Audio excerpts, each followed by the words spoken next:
네, 이번 시간은 뉴스엔 파워 인터뷰 코너입니다. 총선 전국이 본격화하면서 표심을 잡기 위한 여야의 전략도 더 치열해지는 모습인데요.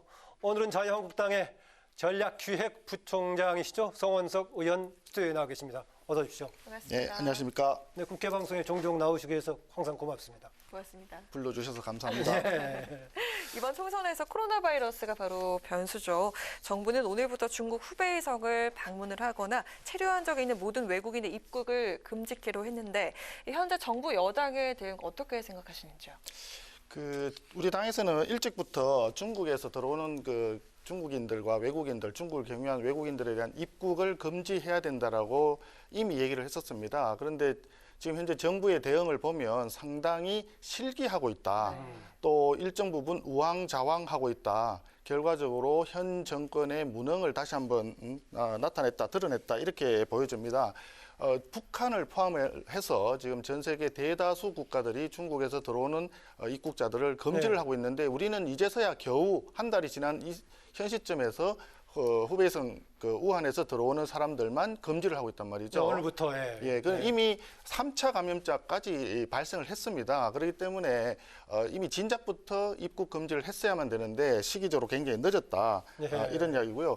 정부에서 대응하는 것이 조금 더 시기 적절하게 필요한 조치를 강하게 했으면 좋겠습니다. 대통령부터 걱정할 필요가 전혀 없다라고 발언을 하고 또 그 다음 날에는 생각할 수 있는 이상 최대한의 조치를 해야 된다라고 또 말을 급작스럽게 바꾸고 있습니다. 네. 그러다 보니까 국민들은 그러면 도대체 누구를 믿어야 되느냐 이렇게 얘기를 하는 거 아니겠습니까? 처음에 중국에서 들어온 전 세계로 들어온 700여 명의 우리 교민들에 대한 부분도 처음에는 천안을 얘기를 했지 않습니까? 그러다 갑자기 아산하고 진천으로 또 바꿨어요. 네. 바뀌면서 진천군에다가 이 마스크를 공급을 한다고 했는데 중국에 300만 개 주는 거하고 별도로 거기에 대해서는 진천군에서는 자기들 군민들에 대해서 차단율이 굉장히 높은 의료용 KF94를 구매를 했지 않습니까? 그런데 정부에서 질병관리본부하고 충북도에서 준 거는 일회용이란 말입니다. 네. 이런 것을 볼 때 도대체 우리 정부는 우리 국민들의 안전에 대해서 얼마나 관심을 가지고 있느냐 의구심을 가질 수밖에 없는 것이죠. 그래서 이런 부분에 대해서는 좀 정부에서 다시 한번 각성을 촉구하는 바입니다. 네, 일관성 있는 대책도 출입국에 대한 좀 더 강한 통제를 좀 주문하신 것 같습니다. 문재인 대통령 최우선적으로 이 감염병 문제 해결 우선 둬야겠지만 경제 문제도 신경을 써야겠다는 얘기하면서 여러 가지 애로 사항에 대한 부담을 덜어주고 뭔가 정부에서 책임 있는 조치하겠다 이러기 위해서 재정 조기에 좀 많이 투입하자 얘기도 있고 심지어는 예비비 문제도 꺼내고 있는데 그쪽 분야를 또 전공하고 계시니까 그거 필요하다고 보시면 어떻습니까? 지금까지 오랫동안 우리가 재정 조기 집행을 정부에서 추진을 해왔더랬습니다. 네. 1년 예산 중에서 상반기에 최소한 55%라든지 60%라든지 이 정도를 상반기에 조기 집행하겠다. 그럼으로써 경제 성장의 제고 효과를 노리겠다 하는 것이 그동안에 쭉 계속되어 왔는데 특히 금년에는 사실 4월 총선이 있기 때문에 정부 여당의 입장에서는 재정을 조기에 집행을 해서 경제를 살리는 그런 효과를 기대하고 있을 것입니다. 네. 그렇기 때문에 금년에 특히 재정 조기 집행을 상당히 강하게 추진하고 있었는데 이번에 이제 이렇게 우한 폐렴 사태가 오니까 사실 서비스업, 특히 식당 같은 데는 사람들이 거의 지금 사라지고 있습니다. 더군다나 이제 중국에서 예를 들어서 자동차 부품 업체들이 중국으로 지금 대거 가 있는 상태인데 벌써 10여 년 전에 갔지 않습니까?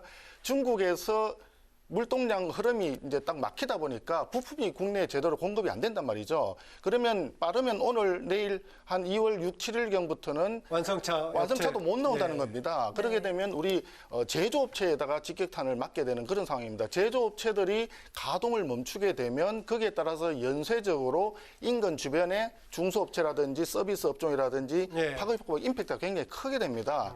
그렇기 때문에 이런 건 미리 사전에 좀 조치를 해야 되는데 그 부분이 좀 아쉽고 그렇기 때문에 만약에 정부에서 필요한 예비비 조치를 만약에 한다면 이미 그 예비비가 확보되어 있는 범위 내에서 우한 폐렴과 관련된 부분에 대해서 조치를 한다면 우리 야당에서도 거기에 대해서는 적극 호응을 하고 우한 폐렴을 극복하기 위해서 범국민적인 노력을 해야 된다라고 생각을 합니다. 그러나 여기서 하나 짚어야 될 부분이 있습니다. 그게 뭐냐면 주 52시간 제도라고 하는 것이 다시 한번 여기서 문제가 됩니다. 발목을 잡고 있습니다. 만약에 마스크를 좀 더 조기에 많이 생산을 해야 된다면 벌써 일선에 나가보면 품귀 현상이 벌어지고 있거든요. 품절되고 없습니다. 그런데 그걸 조기 많이 공급을 하려면은 주 52시간과 관계없이 특별 근로를 해야 되는데 이 특별 근로를 허용해주는 노동부, 고용노동부의 조치에 대해서 또 노총에서 왜 하느냐 해서 이거 법에 어긋난다라고 해서 또 반대를 하고 있습니다. 발목을 잡고 있죠. 그래서 결국은 경제가 선순환을 해야만이 이런 국민 안전과 관련된 부분도 확보될 수 있는데 주 52시간 제도가 또다시 발목을 잡는 그런 상황이 벌어지고 있는 게 대단히 안타깝습니다. 네, 이번 신종 코로나 사태로 인해서 선거운동 풍경도 많이 바뀌는 모습인데요. 한국당에서도 예비 후보들에게 뭐 관련 지침 보내고 계시죠. 어떻게 대응하시는지 궁금하고요. 이번 상황이 총선에 어느 정도 영향을 미칠 거라고 보십니까? 총선에 대한 영향은 아마 기본적으로 굉장히 많은 변수들이 있기 때문에 우한 폐렴 한 가지를 가지고 그 영향력을 얘기하는 건 조금 빠를 것입니다. 그래도 워낙 지금 화두가 되고 있으니까. 그렇죠. 그래서 이제 중요한 거는 국민들의 마음의 문제입니다. 국민들이 전체적으로 정서적으로 이 부분에 대해서는 정부가 제때 대응을 못해서 문제가 더 확산이 되었다라고 판단을 한다면, 그렇게 느낀다면 아마도 정부 여당 쪽에는 악재로 작용할 가능성이 많이 있겠죠. 그런 개연성이 있고, 두 번째는 우리 당에서는 이미 중국에서 들어오는 방문객들을 입국 금지하자라고 했을 때 우리 지방의 각 당협에다가 공문을 내렸습니다. 사람들이 많이 모이는 그런 행사는, 공식적인 행사는 가급적 자제해라 하는 이미 그렇게 했고, 또 손 씻기 방법이라든지 이런 걸 전파를 하면서 사람들과 악수를 할 때도 조심하고 그런 부분들 일상생활에서 지켜야 될 안전과 관련된 지켜야 될 사항들을 이미 지시를 했습니다. 제일 중요한 것이 무엇보다도 총선도 중요하고 그 총선 결과 현재 문재인 정부에서 잘못하고 있는, 또는 대한민국의 자유민주주의라든지 시장 경제 질서를 왜곡하고 폄훼하는 이런 부분 바로 잡아야 되는 것도 중요하지만 더 중요한 것은 국민의 안전을 확보하는 일이기 때문에 그 부분에 있어서는 우리 야당도 마찬가지다라고 생각하고요. 그리고 과거에 세 번째는, 과거에 쭉 이렇게 흐름이 과거에는 직접 대면 접촉에 의한 선거운동이 주류를 이루었는데 최근에는 선거운동 자체가 SNS를 중심으로 많이 일어나고 있지 않습니까? 그런 경향성이 이번에 우한 폐렴과 관련해서 외부의 사람들이 집단적으로 모이는 행사가 아마 거의 지금 많은 공연회라든지 행사라든지 공식적인 부분도 정월 대보름 달집 태우기 행사도 있는데 이런 부분도 다 취소가 됐습니다.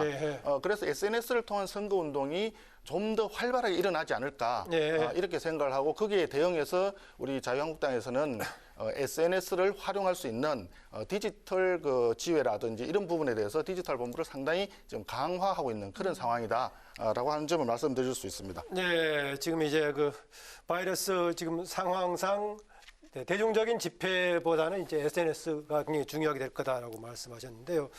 당 통합 관련해서 어쨌든 간에 지금 원래 표방한 대로 대통합이 될지, 아니면은 뭔가 새롭게 일부가 합류하는 소통합이 될지 모르겠습니다만은 이 관련해가지고 지금 대체로 당 명칭을 바꾸는 걸로 합의를 한 것 같아요. 통합신당이든 대통합신당이든 명칭을 바꾸는 만큼 변화를 기대할 수 있겠습니까?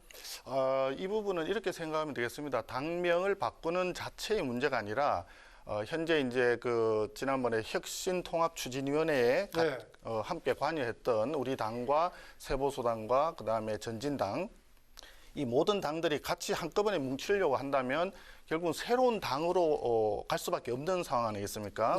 그러니까 당명을 바꾼다라고 하는 측면보다 새 당을 비롯해서 그다음에 시민사회단체까지 포함하는 새로운 모습으로 가기 위해서 새로운 당을 만들어야 된다. 신설합당 내지는 여러 가지 그런 측면을 고려해서 가는 것이다. 이렇게 이해를 하시면 되겠습니다. 단순히 우리 당의 이름을 바꾼다고 해서 국민들이 그냥 이름 바꿨으니까 새로운 당이다. 이렇게 이해를 하지는 않을 것입니다. 그렇기 때문에 결국은 국민의 마음을 우리가 가져와야 되는 것이기 때문에 여러 보수 단체와 또 보수 정당 그리고 중도까지 포함을 해서 함께 갈 수 있는, 그렇기 때문에 이제 통합신당으로 가야 된다 하는 그런 측면이 있는 것입니다. 그 부분에 대해서는 이미 혁신통합추진위원회 시절에 우리 6대 원칙에 대해서 서로 합의한 바가 있습니다. 그래서 합의한 자유민주주의적인 기본 질서에 동의하는 제반 정치 세력들은 다 같이 한 자리에 모일 수 있도록 그렇게 지금 진행을 하고 있고요. 내용은 모르겠는데 그런데 가장 직접적인 통합 상대인 새 보수당 좀 미적미적하는 것 같아요. 그건 꼭 그렇지는 않습니다. 원래 이게 물 위에 떠 있는 모습을 보면 아하. 우리가 굉장히 편안하지만 네. 그 물 밑에서는 굉장히 다양한 흐름이 네. 있죠. 네. 그래서 유승민 의원을 비롯해서 세보수당 측과도 긴밀히 협의를 하고 있고 많은 의견이 조율이 지금 되고 있는 상태입니다. 네. 그렇기 때문에 조만간 가시적으로 어떤 결론이 내려지지 않을까 이렇게 희망 섞인 기대를 하고 있습니다. 예. 네, 또 미래한국당 대표로 한성교 의원이 내정이 됐습니다. 민주당에서는 이게 정당법 위반이라면서 한교안 대표를 검찰에 고발하겠다고 나섰는데요. 이에 대해서 어떤 입장이시고 또 다른 의원들 추가 당적 변경 가능성도 있는지 궁금합니다. 글쎄요. 한성교 의원에 대한 부분을 이게 선거법 위반이라고 하는 법 위반이라고 하는 이유를 저는 잘 이해를 하지 못하겠습니다. 이미 한성교 의원께서 불출마 선언을 했고 우리 당에서는 본인이 자체적인 판단에 의해서 새로운 당에 가서 활동을 하겠다라고 했을 때 그 부분을 막을 수 있는 권한이 없다라고 저는 생각을 합니다. 그리고 지금 새로운 그 당을 만드는데 미래한국당의 취지가 또 꼭 필요한 비례정당으로서 꼭 필요한 역할을 해야만 되는 상황이기 때문에 그런 점에서 한성교 의원이 당적을 옮기는 것에 대해서는 그 상대 당에서 그걸 왈가왈부할 권한이 무슨 권한이 있는지 오히려 되묻고 싶습니다. 그리고 사실 이러한 부분들은 조금 전에 정동영 대표께서 우리 당에 대한 상당히 좀 과하다 싶은 그런 관심을 주셨는데요. 비례정당을 만들 수밖에 없는 상황은 이미 4+1이라고 하는 어떻게 보면 정치적인 그 야합 결사체에서 거기서 제1야당의 동의나 협의를 구하지 않고 강제적으로 독단적으로 선거법을 통과시키다 보니까 이 발생하는 현상이죠. 연동형 비례대표제를 채택하게 되면 어떤 문제점이 발생하게 될 건가라고 하는 건 이미 여러 차례 우리가 예. 밝혔습니다. 그리고 비례정당을 만들 수밖에 없는 상황이다라는 것도 이미 밝혔습니다. 우리는 그 과정에서 진행되는 상황인데 거기에 대해서 지금 와가지고 우리 한성교 의원이 이적한 거에 대해서 법 위반을 운운하는 것은 정말 예. 적반하장이다 이렇게 생각을 합니다. 네. 네, 오늘 황 대표와 TK 의원들 회동이 있었다고도 들었는데 어떤 이야기들이 나오고 있고 또 컷오프 관련해서 내부 반발과 관련해서는 어떻게 대응을 해 나가실 계획이신지 송 궁금합니다. 의원님 지역구도 범 TK 해당되는 거죠? 범 TK가 아니라 저도 TK죠. TK라고 하는 말이 대구 경북이기 때문에 예, 저도 예. 경북 김천시를 지역구로 두고 있는데 경북 의원들 맞습니다.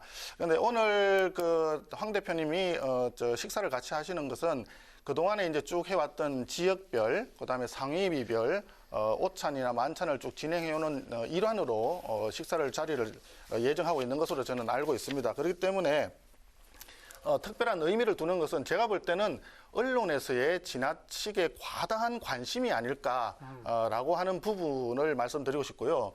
또 한 가지는 언론을 이렇게 바라보면서 늘 느끼는 것이지만 언론에서는 좀 작은 아주 마이너한 부분인데 그 부분을 내분이라든지 서로 간의 뭐 결렬이라든지 서로 간의 의견 충돌 이런 식으로 주로 많이 보도를 하는 경향성이 있는 것 같습니다. 물론 우리 뉴스 NS는 그렇게 하지 않습니다. 예, 국회 방송이 전혀 그렇지 않습니다. 그래서 다른 언론에서도 주류 언론에서 좀 그런 점을 좀 국회 방송을 본받았으면 좋겠다는 말씀을 드리고 싶고요. 네.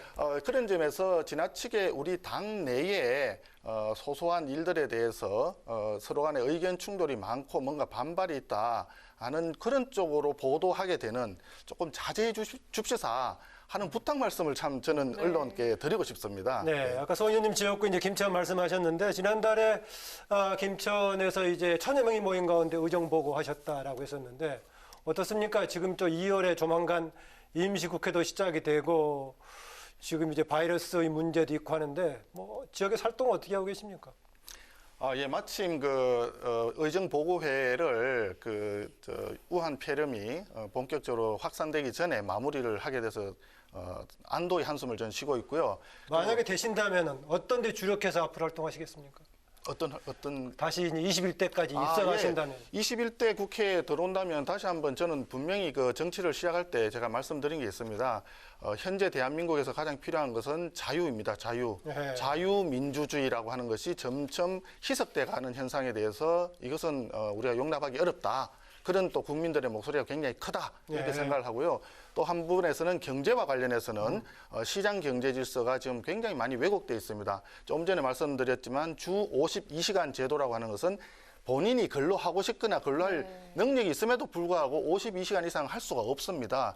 채용하는 사람도 마찬가지입니다. 그리고 최저임금제를 급격하게 최저임금을 인상을 했지 않습니까? 이 부분도 결국은 경제에 있어서 임금이라든지 근로시간이라든지 이건 경제 내에서 자연스럽게 시장에서 결정되는 것인데 이런 부분에 대해서 국가가 직접 개입을 해서 근로는 얼마까지만 해라. 임금은 얼마 이상을 줘라. 이렇게 개입하는 것이기 때문에 대단히 위험한 발상이다. 이렇게 그런 생각합니다. 것을 그럼 21대에 가서 정책이라든가 제도를 재개정하고자 한다라는 말씀 같네요. 당연하죠. 우리 자유한국당에서 늘 그렇게 얘기를 했었고요. 그다음에 지금 혁신통합추진위원회가 이제 다시 그 통추위를 창당 준비까지 할 텐데 여기에 모여서 같이 통합을 논의하는 제반 세력들도 다들 동일하게 자유민주주의와 시장 경제 질서를 수호해야 된다 하는 공통 분모에서 합의가 된 바 있습니다. 그렇기 때문에 4월 15일 날 제가 당선돼서 21대에 다시 등원을 하게 된다 그러면 그런 부분에서 최선을 다해서 우리 대한민국 헌법 질서를 지킬 수 있도록 최선을 다해서 노력할 생각입니다. 물론 우리 고향 지역구 김천의 발전을 위해서도 최선을 다해서 노력하겠습니다. 예. 네, 마지막으로 짧게 짚어보도록 하겠습니다. 얼마 전에 싱크홀 관련 사고 조사를 활성화하는 내용의 개정안을 대표 발의하셨는데요. 추진하게 된 배경과 또 앞으로의 기대 효과, 네, 짧게 한 말씀 부탁드리겠습니다. 예, 짧게 말씀드리겠습니다. 네. 지금 지난 5년간에 싱크홀이 1,250건이나 발생을 했습니다. 그러면 국토부 장관이 중앙조사위원회를 구성할 수 있는데 그 조사위원회를 구성할 수 있는 것이 대통령령에 위임이 되어 있습니다. 그러니까 굉장히 그 조사할 수 있는 그 케이스가 굉장히 적습니다. 이래서는 그 긴급한 대응이 안 되기 때문에 국토부 장관이 필요시에 싱크홀 조사위원회를 즉시 구성할 수 있도록 규제를 완화시키는 내용으로 이번에 입법안을 제시한 네. 것입니다. 그렇기 때문에 앞으로 싱크홀과 같은 국민의 안전을 위협하는 이런 부분에 대해서는 기회가 되는 대로 많은 입법안을 제가 제출할 그런 계획으로 있다는 말씀을 추가로 드립니다. 네, 송원석 의원님 이렇게 스튜디오에 직접 나오셔서 여러 가지 이야기 오늘 고맙습니다. 네, 고맙습니다. 감사합니다. 네, 지금까지 뉴스앤 파워 인터뷰 지금까지 자유한국당 전략기획부총장이신 송원석 의원과 함께했습니다.